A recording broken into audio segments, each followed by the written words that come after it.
storm. We got a textbook base, a wall cloud here, so I wouldn't be surprised if this really tightens up. To an untrained eye, there's only a dark cloud overhead.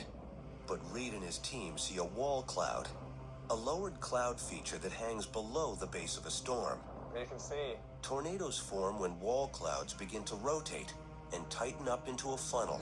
So do we know this whole thing's rotating? It should start to tighten up here, pretty quick. Hail this size can shatter windows and ice over roads, but it's also a sign they've been looking for. Severe thunderstorms that produce large hail could also spawn tornadoes. Great. Reed's team is tracking a cyclic supercell, a storm that could produce tornadoes over and over. See where the next one still looks pretty good. Now we're going to try to get into position for the new tornado so we can deploy the probe. Look at that inflow tail. An inflow tail is evidence that the storm is gaining strength. What's happening is the storm is pulling in rain-cooled air from its own rain core and hail core, and it orients itself in this streamer-like cloud that's called a tail cloud that's getting sucked into the circulation. Gustnado. Right there, there's a strong one.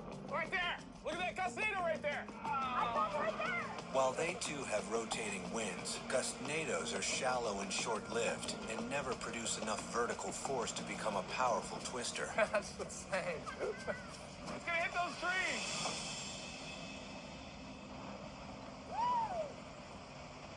Look at that! 15 minutes, you can see the dark sky. Beautiful anvil, which is the top of the storm.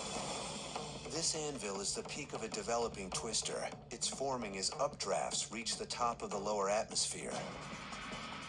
The darker that is, the more intense the storm. God, I love storms. Look at that. Striations, which appear as grooves in clouds, indicate a rotating updraft, a clear sign a tornado is forming. Yeah, this is just a textbook supercell. The striations in the updraft, that shows that the whole updraft is spinning. Then we've got a wall cloud right where it needs to be. Hey, Joe.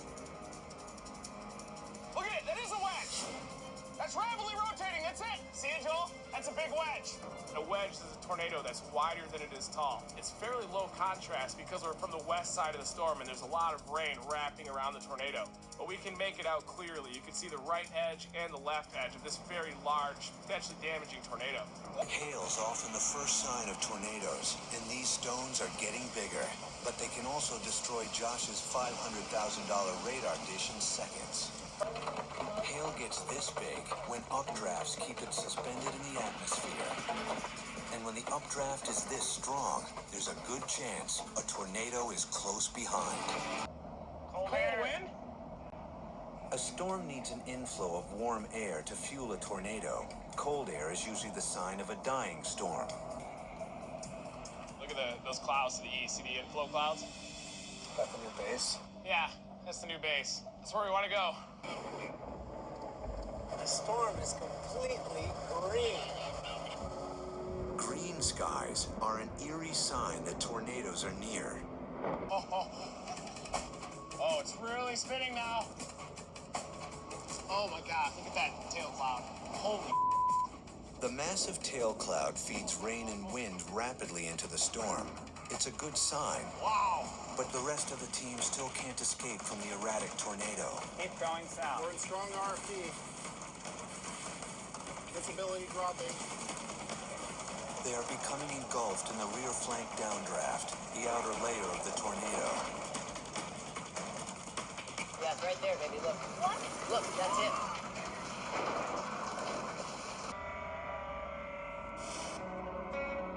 It's the first chase day of a new season. A hot, dry front from the southwest is colliding with warm, moist air from the Gulf of Mexico. A nightmare scenario for 8 central states. But these are the conditions storm chasers dream about. Tim's got the best vantage point for a phenomenon rarely seen up close. Sister tornadoes. It looks like we had another tornado off to the north. See it? Yeah. We've got 2 tornadoes. One right here. This one's more sufficient. While the old tornado loses strength, a new one feeds on its energy. Scientists call this a handoff. This was the old one. This is the new one. rotating like crazy. We got to get down the road about 2 or 3 miles. Let's roll. Splits off to position near the supercell's inflow, the warm air that'll carry probes into a tornado. It's extremely unstable out here, too. There's Cape values like 5,000 to 6,000, which is out of control. CAPE is a measure of atmospheric instability, the potential energy a thunderstorm needs to produce a tornado. It's a beautiful storm. A twister can drop with less than 2,000 CAPE, and this Nebraska storm's got nearly 3 times that. In the next hour, there's going to be explosive supercell development. I think this actually looks like the best setup of the year so far.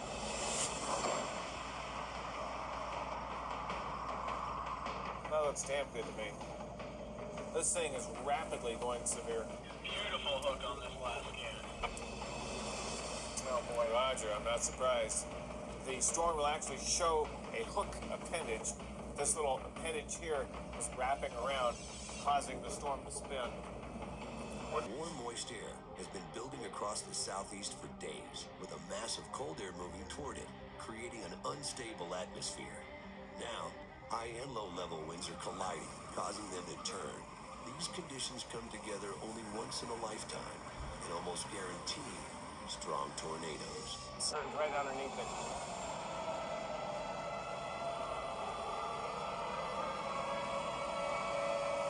That area looks like it's rotating too. This area, this area. Yeah, there is. There's like multiple mesocyclones. A mesocyclone is a rapidly rotating air mass within a supercell thunderstorm that is often a breeding ground for tornadoes. When multiple mesocyclones are forming on the same storm, the potential for a sudden tornado outbreak poses a very real threat to anyone in the area. Okay, let me get my shot. I think it's lifted now. Oh, it's pulling out. It's pulled out, John. Darn it. Mother Nature didn't want to cooperate. And when these downdrafts come down the backside of the storm, it just basically undercuts that rotation, and it can't get any more fuel. Tornadoes feed on a supply of warm rising air. When cold downdrafts wrap around the outside of the circulation, the flow of warm air can be cut off, causing the tornado to weaken and die. I think that's going to be our storm. I mean, this one's heading into a good environment. Sure that's not a left split? Not 100% sure, but it looks like it's trying to reorient. Could be a left split. When a thunderstorm divides, the resulting storms are called a right split and a left split. The right split is more likely to intensify, while a left split typically weakens. On rare occasions, the left split can divide again, making it capable of developing monster tornadoes. Because the odds of a left split producing a tornado are so low, seasoned chasers rarely pursue them. The data Team Dominator collected in the Canton, Oklahoma tornado indicates that even winds 50 yards from the center of an EF3 twister can be deadly. Parachute probe is in the tornado! They just lifted! Gusting over 100 miles per hour, these winds are more than powerful enough to severely damage structures and lift and throw mobile homes like toys. Just keep watching the edge of the tree line here. If you're not careful, you'll get into what they call the bear's cage. The bear's cage is the curtain of heavy precipitation that wraps around a tornadic thunderstorm. The cage often contains heavy rain, baseball-sized hail, and sometimes a hidden tornado. Short of being inside a tornado circulation, the bear's cage is the most